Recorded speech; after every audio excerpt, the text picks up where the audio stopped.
যখন আপনি দুনিয়াতে চলার পথে দেখেন আপনার পাশে কেউ নাই, কাছে কেউ নাই, তখন আপনার মন বলে আমি তো সবার বিপদে থাকি, আমার বিপদে নেই কেন? আল্লাহ তাআলা বলে আমি সরাই রেখেছি।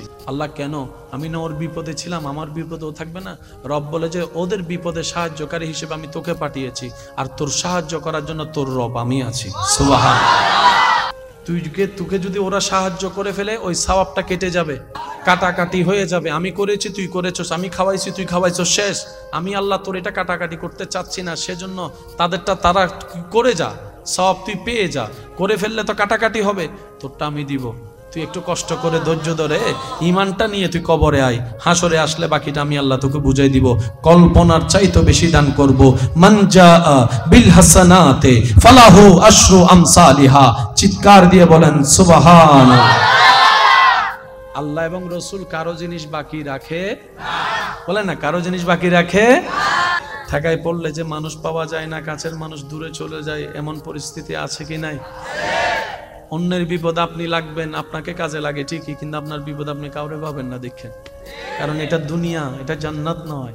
গভীর রাত তো প্রেমের সময়, গভীর রাত রবের সাথে রহমতের কানেকশনের সময়, গভীর রাত দোয়া কবুলের সময়, গভীর রাত দুঃখ মোচনের সময়, গভীর রাত রহমত পাওয়ার সময়, গভীর রাত এত চমৎকার সুযোগ জাহান্নামী থেকে জান্নাতে ঘর পাওয়ার সময়। সুবহানাল্লাহ।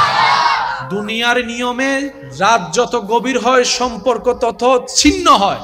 দিনের বেলা রাস্তার সাথে গাড়ির চাকার যে সম্পর্কটা ছিল, যে পরিমাণ, এখন চাকার সাথে রাস্তার তেমন সম্পর্ক, ব্যাংকের সাথে সম্পর্ক, সরকারি অফিসের সাথে সম্পর্ক, এমনকি যে চিকিৎসা হঠাৎ করে নেওয়া দরকার সেই মেডিকেলে গিয়েও দেখা যায় ডাক্তার পাওয়া যায় না গভীর রাতে, কল করে। দুনিয়ার সম্পর্ক রাত গভীরের সাথে সাথে এমন দূরত্বে পৌঁছে যায়, স্বামী স্ত্রী এক বিছানায় থাকা সত্ত্বেও যখন স্বামীর চোখে ঘুম নেমে আসে, স্ত্রী যখন ঘুমের জগতে চলে যায়, দুইজনের দেহ এক বেটে থাকা সত্ত্বেও কেউ কারো কাছে থাকে না, কেউ কারো কাছে থাকে না। ওই একত্রিত থাকা অবস্থায় যদি স্বামীর কোনো ক্ষতি হয়, স্ত্রী ঘুমের মধ্যে থাকবে, না ডাকলে বলতেও পারে না, না ডাকলে খবরও হয় না। কিন্তু প্রক্ষান্তরে রাত যত গভীর হয় বান্দার সাথে রবের সম্পর্ক তত মজবুত হয়। সুবহানাল্লাহ। মনে রাখবেন, এই পৃথিবীতে এবং আখিরাতের জন্য যারা রাতকে কাজে লাগানোর মতো লাগাতে জেনেছে তারা দুনিয়াতেও সাকসেস, আখিরাতেও সাকসেস। এই পৃথিবীতে কোনো মানুষ অসুন্দর নাই, সবাই সুন্দর, আপন আপন জায়গায় সবাই সুন্দর, সবাই শ্রেষ্ঠ। আপনার আমার চোখে হয়তো তাকে ল্যাংড়া মনে হতে পারে, গায়ের রং একটু শ্যামলা লাগতে পারে, সেটা আমাদের লাগা, কিন্তু যিনি বানিয়েছেন ওনার যাকে যেমন দেখতে সুন্দর লেগেছে উনি তাকে তেমন আকৃতি দিয়েই বানিয়েছে। কোরআনের ভাষায় বলা হচ্ছে আহসানুল খালক, সৃষ্টিতে সব সুন্দর কিন্তু মানবের মতো সুন্দর শুনি নাই। সুবহানাল্লাহ। ফেয়ারা লাভলি সারা সুন্দর, মেকআপ সারা সুন্দর, মেকআপ উপরে লাগে কিন্তু 3 দিন পর হোক আসলটা বাইর হতেই হবে। যেইটা নিয়ে, যে মেকআপ নিয়ে দুনিয়াতে আসছি সেই আসল মেকআপ নিয়েই কবরে যেতে হবে। আর একটু মহাব্বতের আওয়াজে। সেজন্য সৃষ্টিতে কোনো কাউকে অসুন্দর বলে হেয় করা যাবে, অপমান করা যাবে, কষ্ট দেওয়া যাবে। কেউ যদি আপনাকে জিজ্ঞেস করে আপনি দেখতে এমন কেন, তুমি দেখতে এমন কেন, আপনি শুধু উত্তর একটাই দিবেন, আমার বানানেওয়ালার আমাকে যেভাবে দেখতে ভালো লেগেছে তিনি আমাকে সেভাবেই বানিয়ে দিয়েছেন। আমি সৃষ্টির চোখে সুন্দর থাকতে চাই না, আমি স্রষ্টার চোখে সুন্দর থাকতে চাই। নিজের গঠন দিয়েও সুন্দর থাকতে চাই, নিজের চরিত্র দিয়েও সুন্দর থাকতে চাই, নেক আমল নিয়েও সুন্দর থাকতে চাই। সুবহানাল্লাহ। আপনার আমার চুলের আগা থেকে পা পর্যন্ত সমস্ত সেটিং কে করে দিয়েছেন? কার সুন্দর লেগেছে? আপনার নাক এমন কেন, বোসা কেন, লম্বা কেন, সুনকুন কেন, এমন কেন? আল্লাহ আপনার চেহারার জন্য যেই নাক পছন্দ করছে সেটাই। এবার বুঝতে পেরেছেন কেন চেহারা বিকৃত করা নিষেধ? চুল কাটতে কোনো মানা, কিন্তু ব্রু কাটতে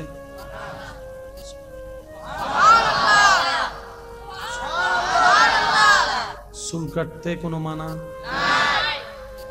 পশম কাটতে মানা? পশম কাটতে মানা? পশম কাটতে মানা? হাতের পশম কাটতে মানা? পায়ের পশম কাটতে মানা? ব্রো কাটতে মানা? কেন? একটু খেয়াল করবেন, চুল যখন আপনি কাটেন, না কাটেন, চুল বাড়তে থাকে বাড়তে থাকে বাড়তে থাকে বাড়তে থাকে, কাটেন আর না কাটেন বাড়বে। কিন্তু ব্রু এভাবে বাড়ে না। যেই দিন ব্রুতে হাত লাগাবেন, এর পরের মাস থেকে আচ্ছা ইন অনেক গরজ যায় আজিবে তো বুঝো বুঝো আর ভাই কল হদায় হতা তো বুঝির কিন্তু নাই দাও জানি হ্যাঁ কেন জানি হাত তো হনদিন ব্রু ন হাডি জিবে হাডি বেতে না জানে তুই বেতে কেন ফুজর করিবেন। যারা ব্রু তাত লাগাই প্রত্যেক মাসে 3 মাসে ব্রু ফ্ল্যাগ গরম পড়ে না? মরদ ফকল তুমি গরম পড়ে না? যারা গরম ইতার তুমি গরম পড়ে না? क्या আল্লাহ দাঁত কা লাগালি? আমি তো বুঝি শুনি দিলাম। কারো ব্রু দেখবেন এখানে এসে শেষ, কারো ব্রু দেখবেন এখানে জোড়া, আবার কারো ব্রু দেখবেন এখানে ঘন জোড়া, কারো ব্রুর মধ্যে একটু পাতলা, কারো ব্রুর মধ্যে একটু ঘন। আপনার এই ব্রুটা ধরে দেখেন সফট নরম, ধরে দেখেন, দেখেন শক্ত না নরম? যারা ব্রু ফ্ল্যাগ করে তাদের এখানে একটু ধরে দেখেন, কিরে নরম জায়গা শক্ত হলো কেন? রব বলে যে হাত লাগালি কেন? হাত লাগালি কেন? প্রত্যেক মাসে বাড়িব দিয়া হাঁটবু তো এতে করোনাকালীন যাতে বেগিন বন্ধ গি তো বহুজনে আন্দোলন করছি সরকার বেগিন বন্ধ রেখে বালা হতা আল্লাহর গান কুলি দ বুড়ো তো জঙ্গল হয়ে যার গো। ওয়া যুবক কল ফেসবুকে তুই না নুন এই জন্য মাতে হন আওয়াজ আল্লাহর কুলি বেলা আন্দোলন আমারে মা সাংবাদিক তুই বই দিক কি জানা দে আচ্ছা খেয়াল ন ঘরে দে মাইলে গেলে হত বড় সাংবাদিক। আল্লাহু আকবার।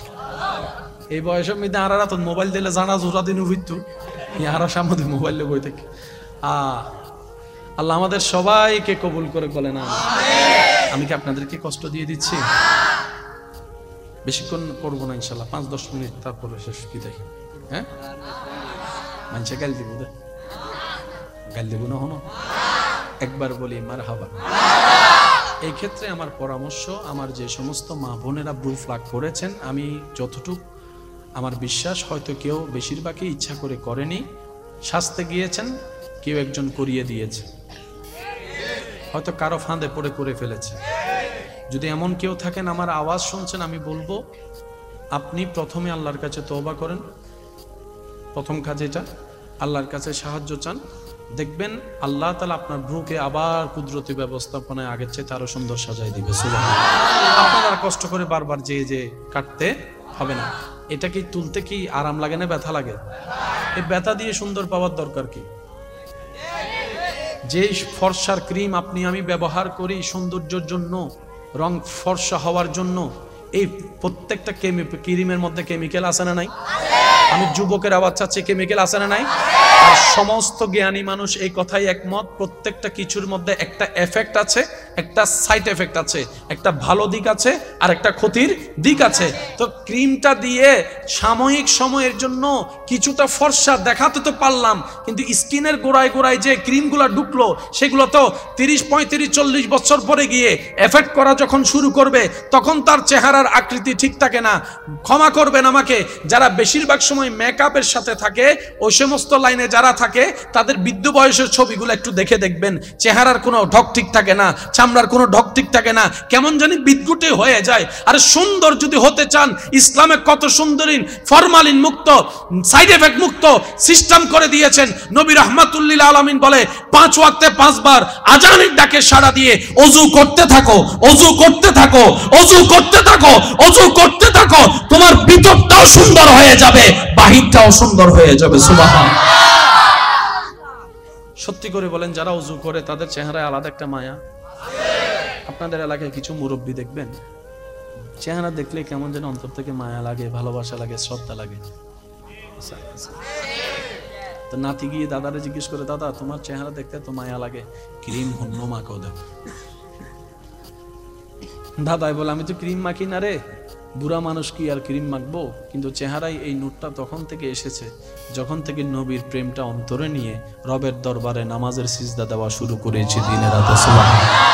এটা আল্লাহ প্রদত্ত, যেটা স্থায়ী।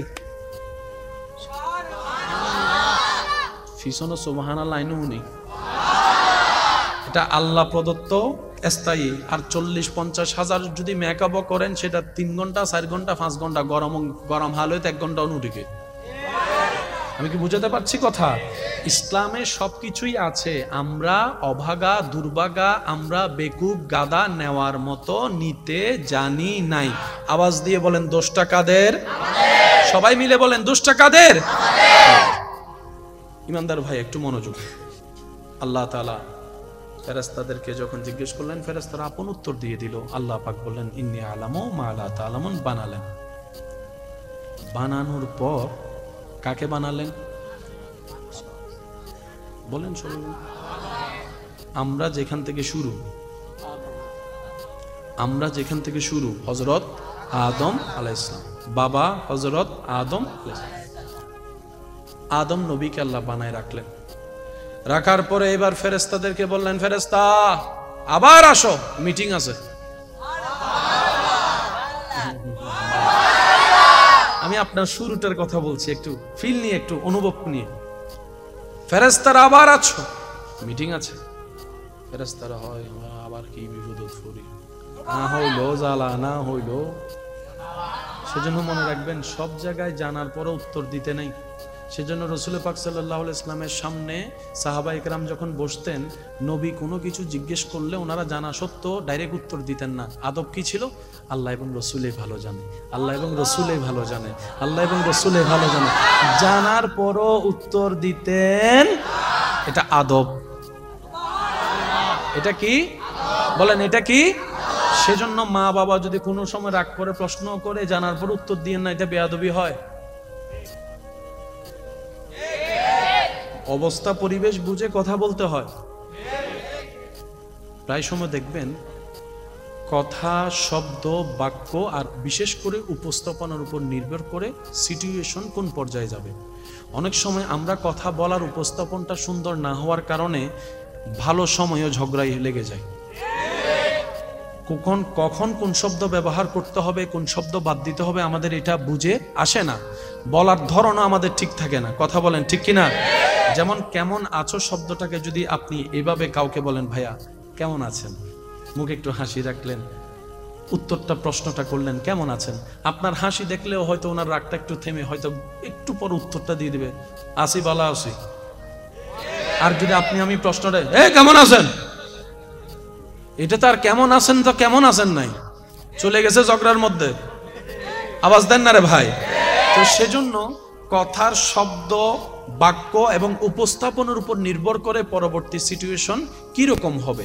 সেজন্য নবী রহমতুল্লাহ আলাইহি বলেছেন, তোমরা কথা বলার সময় হাসি মুখে কথা বলার চেষ্টা করিও। সুবহানাল্লাহ।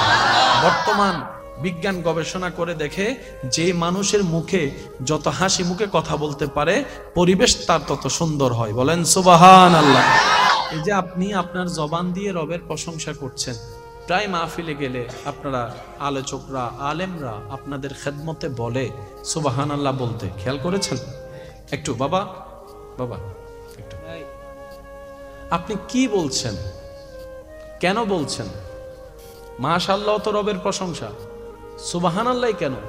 মনে রাখবেন, আমরা সুবহানাল্লাহ বলে অপবিত্র গুনাহগার মানুষ অপবিত্র জবান দিয়ে রবের পবিত্রতার ঘোষণা দিই, রবের পবিত্রতার জিকির করি, রবের পবিত্রতার ঘোষণা করি।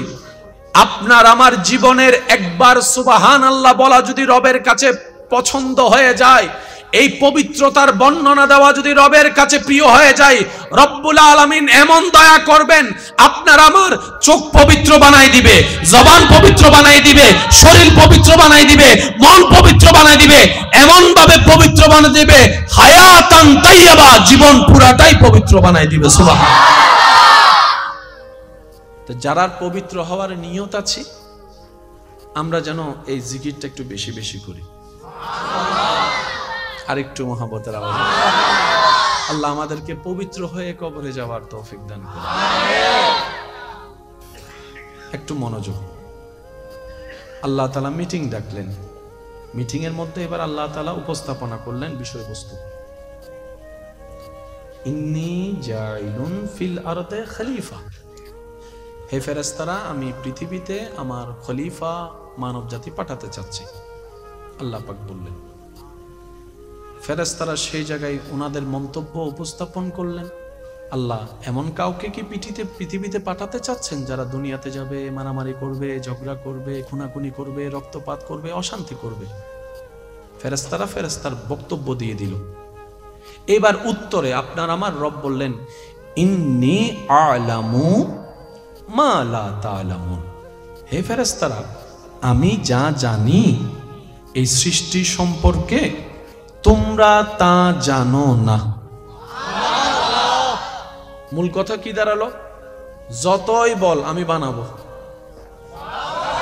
সিডেঙ্গে হতারি জিন হবি হ মানে ওয়া সিডেঙ্গে আওয়াজ হন না পড়বে না সুবহানাল্লাহ বে ওরা জিন হবি হ আমি বানাই। এবার আমি আপনাদের একটু খেদমতে মনোযোগ চাচ্ছি। আল্লাহর কারো কাছ থেকে পরামর্শ নেওয়ার দরকার আছে? আল্লাহর কারো থেকে পরামর্শ নেওয়ার দরকার? আল্লাহ কাউকে জিজ্ঞেস করার দরকার? আল্লাহ আসমান বানালেন, কারো পরামর্শ নেয়নি। জমিন বানালেন, কারো পরামর্শ নেয়নি। জান্নাত বানালেন, কারো পরামর্শ নেয়নি। কিন্তু আপনাকে বানানোর সময় বুঝতেছেন আপনার দামটা কোথায়? আল্লাহ আপনাকে বানানোর সময় পরামর্শ ডাক দিয়েছেন, মিটিং ডাক দিয়েছেন। এবার রব্বুল আলামিন মানব বানানোর সিদ্ধান্ত নিলেন। ফেরেশতা বললেন, আল্লাহ হ বলো, সূর্য যেখানে হয়ে গেছে এই তিনাইতে মানুষ হইতে কতক্ষণ? এত বড় বড় গ্রহ নক্ষত্র হয়ে গিয়েছে, 7 হাতের মানুষ হতে কতক্ষণ? তুমি আদেশ তো করো, আদেশ তো করো, কুন তো বলো, ফায়াকুন হয়ে যাবে। রব্বুল আলামিন বলে ফেরেশতারে, না না না, সমস্ত সৃষ্টি আমি আদেশ দিয়ে বানিয়েছি, এই সৃষ্টিকে আমি আদেশ দিয়ে বানাবো না, আদেশ দিয়ে বানাবো না। বিয়াদাইয়া, আমি আল্লাহ কুদরতি ব্যবস্থাপনায় আমি আল্লাহ এই সৃষ্টিকে বানাবো। সুবহানাল্লাহ। সেটা আপনি আরেকটু জোরে বলেন। আল্লাহ পাক বলে যে আদেশ দিয়ে বানাবো না, আমি মায়া করে, আদর করে, মোহাব্বত করে, নিজের কুদরতি সিস্টেম দিয়ে আমার এই মানুষ জাতি যেটা বানাবো সেটার নাকটা আমি আল্লাহ বসাবো, কানটা আমি আল্লাহ বসাবো। সুবহানাল্লাহ একটু বলতে থাকি না? চোখগুলো আমি আল্লাহ দিব, যে আমি আল্লাহ। এখানে পাপড়ি থাকবে যে এগুলো আমি দিব, ভ্রুর ব্যবস্থা আমি করে দিব, এগুলো আমি করব, যে আমি আমি আমি আমি করব, আমি করব, আমি করব, আমি করব, আমি করব, আমি করব। আল্লাহ কেন সবাইরে তো আদেশ দিয়ে বানাইলা? এই এমন কেমন কি আছে এটার মধ্যে? রব্বুল আলামিন বলে, যেই নবীর কারণে কুল কায়নাত সৃষ্টি করেছি আমি আল্লাহ, একদিন সেই নবী আসমানের রূপে নয়, জমিনের রূপে নয়, ফেরেশতার রূপে নয়, এই মানবের রূপেই দুনিয়ায় যাবে। সুবহানাল্লাহ। আল্লাহু আকবার। সেজন্য মনে রাখবেন, ফেরেশতা সবাই আসলেন। আল্লাহ বলেন, দেখতো কেমন হয়েছে? মানা করছিলি না তোরা? আমি বানাইছি, দেখ। ফেরেশতাদের নজর সর্বপ্রথম যখন আদম নবীর অবয়বের দিকে পড়ে, ফেরেশতারা অপলক নয়নে তাকিয়ে থেকে বলতে থাকে, সুবহানাল্লাহ ওয়ালহামদুলিল্লাহ ওয়ালা ইলাহা ইল্লাল্লাহ ওয়াল্লাহু আকবার ওয়াল্লাহু আকবার ওয়াল্লাহু আকবার ওয়ালা হাওলা ওয়ালা কুওয়াতা ইল্লা বিল্লাহ। ফেরেশতারা বলে, আল্লাহ তোমার দয়ায় দেখেছি জান্নাত কেমন সুন্দর, তোমার দয়ায় দেখেছি জিব্রাইলটা কেমন সুন্দর, কিন্তু আমরা ফেরেশতারা আমাদের জীবনে এত সুন্দর সৃষ্টি আর দেখি নাই, আর দেখি নাই। আর সেটা আপনি আল্লাহ তাআলা বড্ড মায়া করে যে সৃষ্টিটা বানিয়েছেন সেটার নাম মানুষ। সৌভাগ্যক্রমে চাওয়া না থাকা সত্ত্বেও, দরখাস্ত না করেও আপনি আমি আশরাফুল মখলুকাতের দলে চলে এসেছি। সৌভাগ্যের কি শুকরিয়া আপনি আমি আদায় করব বলেন?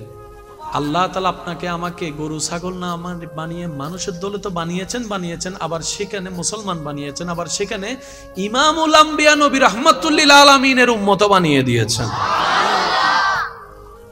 তো সেই জন্য একজন আল্লাহ ওয়ালা বলে, দুনিয়াতে তোমাকে আমাকে যে আল্লাহ দয়া করে নবীর উম্মত বানিয়েছেন, এই নিয়ামতটাকে যদি এক পাল্লায় রাখা হয়, সারা জীবনের সমস্ত দুঃখ কষ্ট যদি অন্য পাল্লায় রাখা হয়, এই নিয়ামতের সমান হবে না। গুনেহগারম সিয়াকারম ওয়ালাকিন বদস্তম হস্তে দামানে মুহাম্মদ। সুবহানাল্লাহ। আল্লাহ তাআলা আমাদের সবাইকে নিজের যোগ্যতা বুঝার তৌফিক দান করুন। সব মানুষ আপন আপন জায়গায় নবীর উম্মত, আমরাও হইলাম নবী রাহমাতুল লিল আলামিনের উম্মত। প্যার সে কহো সুবহানাল্লাহ। আল্লাহ তাআলা আমাদেরকে এমন শান, এমন মান, এমন আজমত, এমন সম্মান দান করেছেন, আজকে আপনি জমিন থেকে মুখের আওয়াজ ছাড়া মনে মনে রবের নাম জিকির করছেন, ওইখান থেকে রব্বুল আলামিন আপনার ডাকে সাড়া দিচ্ছেন। সুবহানাল্লাহ। আওয়াজ পৌঁছানোর জন্য তো একটা মাধ্যম লাগে, এখানকার আওয়াজ তো আর আগ্রাবাদ পৌঁছাচ্ছে না, বলেন না ভাইয়া? কিন্তু আপনি এখান থেকে ডাকছেন আল্লাহ, সাথে সাথে আল্লাহ উত্তর দিচ্ছেন আব্দি। আর একটু জোরে। কলে রিং পড়তো মোটামুটি 5-7 সেকেন্ড লাগে। কলে রিং দিলে 5-7 সেকেন্ড, যদি নেটওয়ার্ক ভালো থাকে, আর যদি নেটওয়ার্ক খারাপ থাকে কতবার যে দেওয়া লাগে খবর। তাও তিনি তুললে তারপরে হ্যালো আই হইদি একখানা আইসো না, আর সময় নাই আছে। ফেরেশতা দেখে অবাক, সেই সৃষ্টি আপনি? আল্লাহ তাআলা বলে, বান্দা যা, পাঠাই দিলাম দুনিয়ায়। যখন আপনি দুনিয়াতে চলার পথে দেখেন আপনার পাশে কেউ নাই, কাছে কেউ নাই, তখন আপনার মন বলে আমি তো সবার বিপদে থাকি, আমার বিপদে নেই কেন? আল্লাহ তাআলা বলে, আমি সরাই রেখেছি। আল্লাহ কেন? আমি না ওর বিপদে ছিলাম, আমার বিপদেও থাকবে না? রব বলে যে ওদের বিপদে সাহায্যকারী হিসেবে আমি তোকে পাঠিয়েছি, আর তোর সাহায্য করার জন্য তোর রব আমি আছি। সুবহানাল্লাহ। তোকে যদি ওরা সাহায্য করে ফেলে, ওই সওয়াবটা কেটে যাবে, কাটাকাটি হয়ে যাবে। আমি করেছি তুই করেছস, আমি খাওয়াইছি তুই খাওয়াইছস, শেষ। আমি আল্লাহ তোর এটা কাটাকাটি করতে চাচ্ছি না, সেজন্য তাদেরটা তারা করে যা, সওয়াব তুই পেয়ে যা। করে ফেললে তো কাটাকাটি হবে, তোরটা আমি দিব। তুই একটু কষ্ট করে ধৈর্য ধরে ঈমানটা নিয়ে তুই কবরে আয়, হাসরে আসলে বাকিটা আমি আল্লাহ তোকে বুঝাই দিব। কল্পনার চাইতে বেশি দান করব। মান জাআ বিল হাসানাতে ফালাহু আশরু আমসালিহা। চিৎকার দিয়ে বলেন সুবহানাল্লাহ। আল্লাহ এবং রাসূল কারো জিনিস বাকি রাখে না, বলেন না, কারো জিনিস বাকি রাখে থাকায় পড়লে যে মানুষ পাওয়া যায় না, কাছের মানুষ দূরে চলে যায়, এমন পরিস্থিতি আছে কি নাই? অন্যের বিপদ আপনি লাগবেন, আপনাকে কাজে লাগে ঠিকই, কিন্তু আপনার বিপদ আপনি কাউরে পাবেন না, দেখেন। কারণ এটা দুনিয়া, এটা জান্নাত নয়। গভীর রাত তো প্রেমের সময়, গভীর রাত রবের সাথে রহমতের কানেকশনের সময়, গভীর রাত দোয়া কবুলের সময়, গভীর রাত দুঃখ মোচনের সময়, গভীর রাত রহমত পাওয়ার সময়, গভীর রাত এত চমৎকার সুযোগ জাহান্নামী থেকে জান্নাতে ঘর পাওয়ার সময়। সুবহানাল্লাহ। দুনিয়ার নিয়মে রাত যত গভীর হয় সম্পর্ক তত ছিন্ন হয়। দিনের বেলা রাস্তার সাথে গাড়ির চাকার যে সম্পর্কটা ছিল, যে পরিমাণ, এখন চাকার সাথে রাস্তার তেমন সম্পর্ক, ব্যাংকের সাথে সম্পর্ক, সরকারি অফিসের সাথে সম্পর্ক, এমনকি যে চিকিৎসা হঠাৎ করে নেওয়া দরকার সেই মেডিকেলে গিয়েও দেখা যায় ডাক্তার পাওয়া যায় না গভীর রাতে, কল করে। দুনিয়ার সম্পর্ক রাত গভীরের সাথে সাথে এমন দূরত্বে পৌঁছে যায়, স্বামী স্ত্রী এক বিছানায় থাকা সত্ত্বেও যখন স্বামীর চোখে ঘুম নেমে আসে, স্ত্রী যখন ঘুমের জগতে চলে যায়, দুইজনের দেহ এক বেটে থাকা সত্ত্বেও কেউ কারো কাছে থাকে না, কেউ কারো কাছে থাকে না।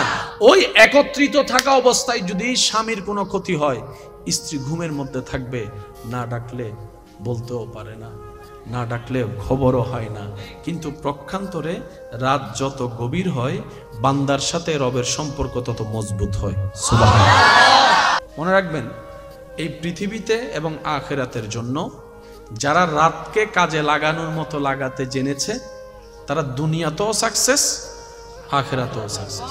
এই পৃথিবীতে কোনো মানুষ অসুন্দর নাই, সবাই সুন্দর, আপন আপন জায়গায় সবাই সুন্দর, সবাই শ্রেষ্ঠ। আপনার আমার চোখে হয়তো তাকে ল্যাংড়া মনে হতে পারে, গায়ের রং একটু শ্যামলা লাগতে পারে, সেটা আমাদের লাগা। কিন্তু যিনি বানিয়েছেন, ওনার যাকে যেমন দেখতে সুন্দর লেগেছে, উনি তাকে তেমন আকৃতি দিয়েই বানিয়েছে। কোরআনের ভাষায় বলা হচ্ছে আহসানুল খালক, সৃষ্টিতে সব সুন্দর, কিন্তু মানবের মতো সুন্দর শুনি নাই। সুবহানাল্লাহ। ফেয়ার আর লাভলি সারা সুন্দর, মেকআপ সারা সুন্দর। মেকআপ উপরে লাগে, কিন্তু 3 দিন পর হোক আসলটা বাইর হতেই হবে। যেইটা নিয়ে, যে মেকআপ নিয়ে দুনিয়াতে আসছি, সেই আসল মেকআপ নিয়েই কবরে যেতে হবে। আর একটু মহাব্বতের আওয়াজে। সেজন্য সৃষ্টিতে কোনো কাউকে অসুন্দর বলে হেয় করা যাবে, অপমান করা যাবে, কষ্ট দেওয়া যাবে। কেউ যদি আপনাকে জিজ্ঞেস করে আপনি দেখতে এমন কেন, তুমি দেখতে এমন কেন, আপনি শুধু উত্তর একটাই দিবেন, আমার বানানেওয়ালার আমাকে যেভাবে দেখতে ভালো লেগেছে, তিনি আমাকে সেভাবেই বানিয়ে দিয়েছেন। আমি সৃষ্টির চোখে সুন্দর থাকতে চাই না, আমি স্রষ্টার চোখে সুন্দর থাকতে চাই। নিজের গঠন দিয়েও সুন্দর থাকতে চাই, নিজের চরিত্র দিয়েও সুন্দর থাকতে চাই, নেক আমল নিয়েও সুন্দর থাকতে চাই। সুবহানাল্লাহ। আপনার আমার স্টুলের আগা থেকে পা পর্যন্ত সমস্ত সেটিং কে করে দিয়েছেন? কার সুন্দর লেগেছে? আপনার নাক এমন কেন, বোসা কেন, লম্বা কেন, সুনকন কেন, এমন কেন? আল্লাহ আপনার চেহারার জন্য যেই নাক পছন্দ করছে সেটাই। এবার বুঝতে পেরেছেন কেন চেহারা বিকৃত করা নিষেধ? চুল কাটতে কোনো মানা, কিন্তু ব্রু কাটতে,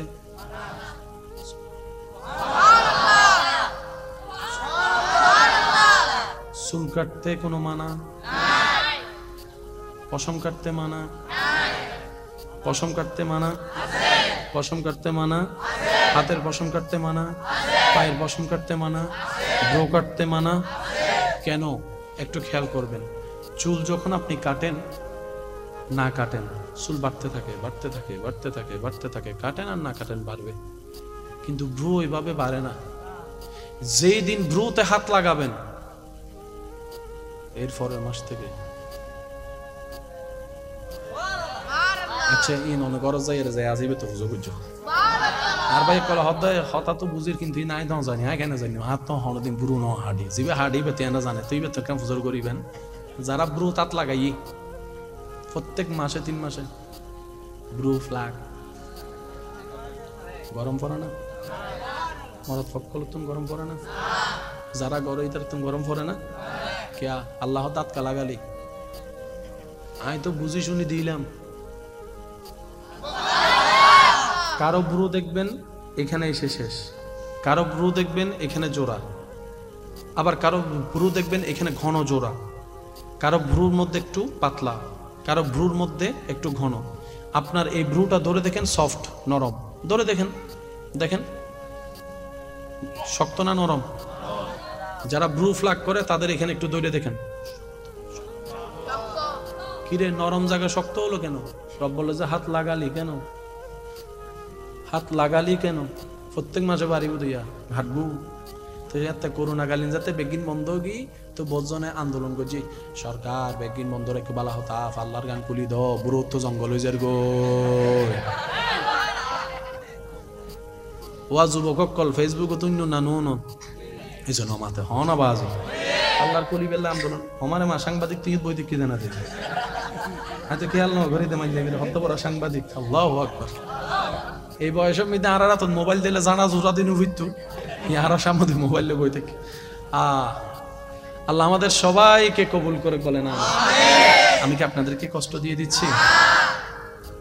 বেশিক্ষণ করবো না ইনশাল্লাহ, 5-10 মিনিট, তারপরে শেষ। কি দেখি, হ্যাঁ মানুষে গাল দিব, গাল দিব না হনো, একবার বলি মারহাবা। এই ক্ষেত্রে আমার পরামর্শ, আমার যে সমস্ত মা বোনেরা ব্রু প্লাগ করেছেন, আমি যতটুকু আমার বিশ্বাস, হয়তো কেউ বেশিরভাগই ইচ্ছা করে করেনি, শাস্তে গিয়েছেন, কেউ একজন করিয়ে দিয়েছে, হয়তো কারো ফাঁদে পড়ে করে ফেলেছে। যদি এমন কেউ থাকেন, আমার আওয়াজ শুনছেন, আমি বলবো আপনি প্রথমে আল্লাহর কাছে তওবা করেন। প্রথম কাজ এটা, আল্লাহর কাছে সাহায্য চান, দেখবেন আল্লাহ তাআলা আপনার ব্রুকে আবার কুদরতি ব্যবস্থাপনায় আগের চেয়ে আরো সুন্দর সাজায় দিবে। সুবহানাল্লাহ। আপনার আর কষ্ট করে বারবার যে কাটতে হবে না।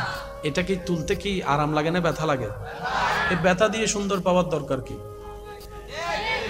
যে ফর্সার ক্রিম আপনি আমি ব্যবহার করি সৌন্দর্যের জন্য, রং ফর্সা হওয়ার জন্য, এই প্রত্যেকটা ক্রিমের মধ্যে কেমিক্যাল আছে না নাই? আমি যুবকের আওয়াজ চাচ্ছি, কেমিক্যাল আছে না নাই?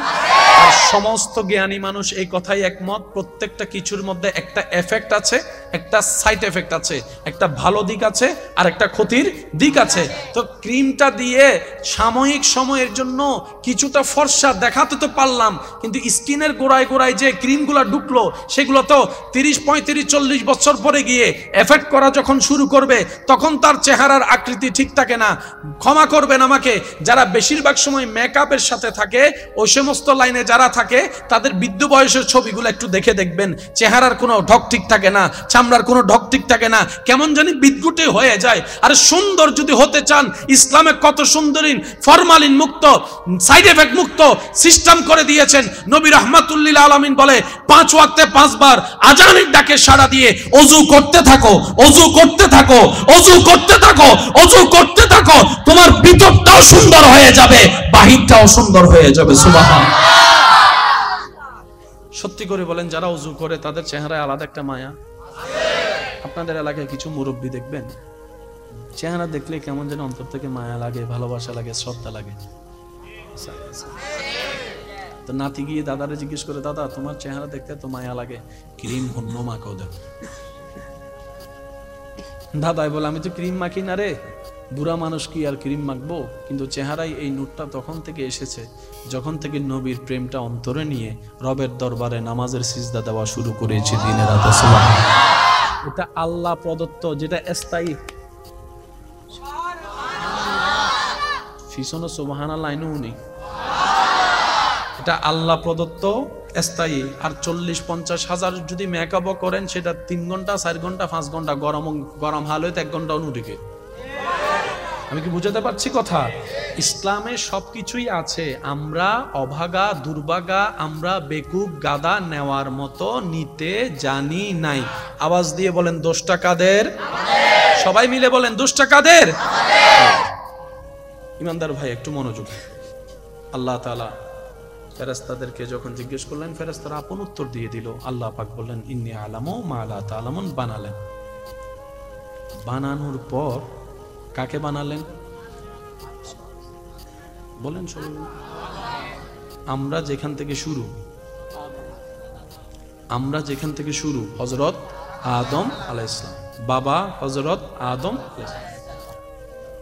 আদম নবীকে আল্লাহ বানায় রাখলেন। রাখার পরে এবার ফেরেশতাদেরকে বললেন, ফেরেশতা আবার আসো, মিটিং আছে। আমি আপনার শুরুটার কথা বলছি, একটু ফিল নিয়ে, একটু অনুভব নিয়ে। ফেরেশতারা আবার আছো, মিটিং আছে। ফেরেশতারা হয় আবার কি বিপদত পড়ি, না হইলো জ্বালা, না হইলো। সেজন্য মনে রাখবেন, সব জায়গায় জানার পরে উত্তর দিতে নেই। সেজন্য রাসূল পাক সাল্লাল্লাহু আলাইহি ওয়াসাল্লামের সামনে সাহাবায়ে কেরাম যখন বসতেন, নবী কোনো কিছু জিজ্ঞেস করলে ওনারা জানা সত্ত্বেও ডাইরেক্ট উত্তর দিতেন না। আদব কি ছিল? আল্লাহ এবং রাসূলই ভালো জানে, আল্লাহ এবং রাসূলই ভালো জানে, আল্লাহ এবং রাসূলই ভালো জানে। জানার পরও উত্তর দিতেন, এটা আদব। এটা কি বলেন, এটা কি? সেজন্য মা বাবা যদি কোনো সময় রাগ করে প্রশ্ন করে, জানার পর উত্তর দিয়েন না, এটা বেয়াদবি হয়। অবস্থা পরিবেশ বুঝে কথা বলতে হয়। প্রায় সময় দেখবেন কথা, শব্দ, বাক্য আর বিশেষ করে উপস্থাপনার উপর নির্ভর করে সিচুয়েশন কোন পর্যায়ে যাবে। অনেক সময় আমরা কথা বলার উপস্থাপনটা সুন্দর না হওয়ার কারণে ভালো সময়ও ঝগড়াই লেগে যায়। কখন কোন শব্দ ব্যবহার করতে হবে, কোন শব্দ বাদ দিতে হবে আমাদের এটা বুঝে আসে না। বলার ধরনও আমাদের ঠিক থাকে না। কথা বলেন ঠিক কিনা? যেমন কেমন আছো শব্দটাকে যদি আপনি এভাবে কাউকে বলেন, ভাইয়া কেমন আছেন, মুখে একটু হাসি রাখলেন, উত্তরটা প্রশ্নটা করলেন কেমন আছেন, আপনার হাসি দেখলেও হয়তো ওনার রাগটা একটু থেমে হয়তো একটু পর উত্তরটা দিয়ে দিবে, আসি বলা আসি। আর যদি আপনি আমি প্রশ্নটা কেমন আছেন, এটা তো আর কেমন আছেন তো কেমন আছেন নাই, চলে গেছে ঝগড়ার মধ্যে। আওয়াজ দেন না রে ভাই। তো সেজন্য কথার শব্দ, বাক্য এবং উপস্থাপনের উপর নির্ভর করে পরবর্তী সিচুয়েশন কি রকম হবে। সেজন্য নবী রাহমাতুল্লাহি আলাইহি বলেছেন, তোমরা কথা বলার সময় হাসি মুখে কথা বলার চেষ্টা করিও। সুবহানাল্লাহ। বর্তমান বিজ্ঞান গবেষণা করে দেখে যে মানুষের মুখে যত হাসি মুখে কথা বলতে পারে পরিবেশ তার তত সুন্দর হয়। বলেন সুবহানাল্লাহ।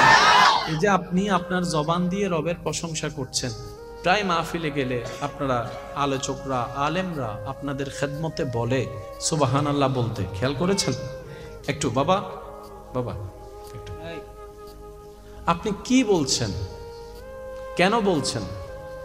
মাশাআল্লাহ তো রবের প্রশংসা, সুবহানাল্লাহ কেন?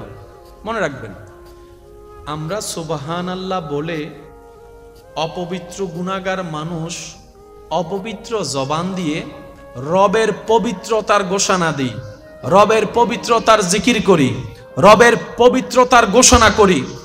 আপনার আমার জীবনের একবার সুবহানাল্লাহ বলা যদি রবের কাছে পছন্দ হয়ে যায়, এই পবিত্রতার বর্ণনা দেওয়া যদি রবের কাছে প্রিয় হয়ে যায়, রব্বুল আলামিন এমন দয়া করবেন, আপনার আমার চোখ পবিত্র বানাই দিবে, জবান পবিত্র বানাই দিবে, শরীর পবিত্র বানাই দিবে, মন পবিত্র বানাই দিবে, এমন ভাবে পবিত্র বানাই দিবে, হায়াতান তাইয়্যিবা, জীবন পুরাটাই পবিত্র বানাই দিবে। সুবহানাল্লাহ।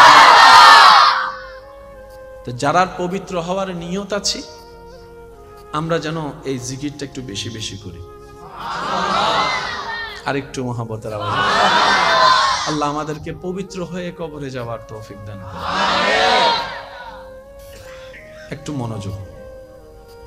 আল্লাহ তাআলা মিটিং ডাকলেন, মিটিং এর মধ্যে এবার আল্লাহ তাআলা উপস্থাপনা করলেন বিষয়বস্তু, ইন্নী জাইলুন ফিল আরদে খলিফা। হে ফেরেশতারা, আমি পৃথিবীতে আমার খলিফা মানব জাতি পাঠাতে চাচ্ছি। আল্লাহ পাক বললেন।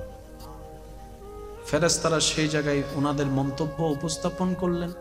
আল্লাহ এমন কাউকে কি পৃথিবীতে পাঠাতে চাচ্ছেন যারা দুনিয়াতে যাবে, মারামারি করবে, ঝগড়া করবে, খুনাখুনি করবে, রক্তপাত করবে, অশান্তি করবে? ফেরেশতারা ফেরেশতার বক্তব্য দিয়ে দিল। এবার উত্তরে আপনার আমার রব বললেন, ইন্নী আ'লামু মা লা তা'লামুন। হে ফেরেশতারা, আমি যা জানি এই সৃষ্টি সম্পর্কে তোমরা তা জানো না। মূল কথা কি দাঁড়ালো? যতই বল আমি বানাবো, সিডেঙ্গে হতারি জিন হবি হ মানে ওয়া সিডেঙ্গে আওয়াজ হন্ন করিবে না সুবহানাল্লাহ বে ওরা জিন হবি হ নাই বানাই। এবার আমি আপনাদের একটু খেদমতে মনোযোগ চাচ্ছি। আল্লাহর কারো কাছ থেকে পরামর্শ নেওয়ার দরকার আছে? আল্লাহর কারো থেকে পরামর্শ নেওয়ার দরকার? আল্লাহ কাউকে জিজ্ঞেস করার দরকার? আল্লাহ আসমান বানালেন, কারো পরামর্শ নেয়নি। জমিন বানালেন, কারো পরামর্শ নেয়নি। জান্নাত বানালেন, কারো পরামর্শ নেয়নি। কিন্তু আপনাকে বানানোর সময় বুঝতেছেন আপনার দামটা কোথায়? আল্লাহ আপনাকে বানানোর সময় পরামর্শ ডাক দিয়েছেন, মিটিং ডাক দিয়েছেন। এবার রব্বুল আলামিন মানব বানানোর সিদ্ধান্ত নিলেন। ফেরেশতা বললেন, আল্লাহ হ বলো। সূর্য যেখানে হয়ে গেছে, এই তিনাইতে মানুষ হইতে কতক্ষণ? এত বড় বড় গ্রহ নক্ষত্র হয়ে গিয়েছে, 7 হাতের মানুষ হতে কতক্ষণ?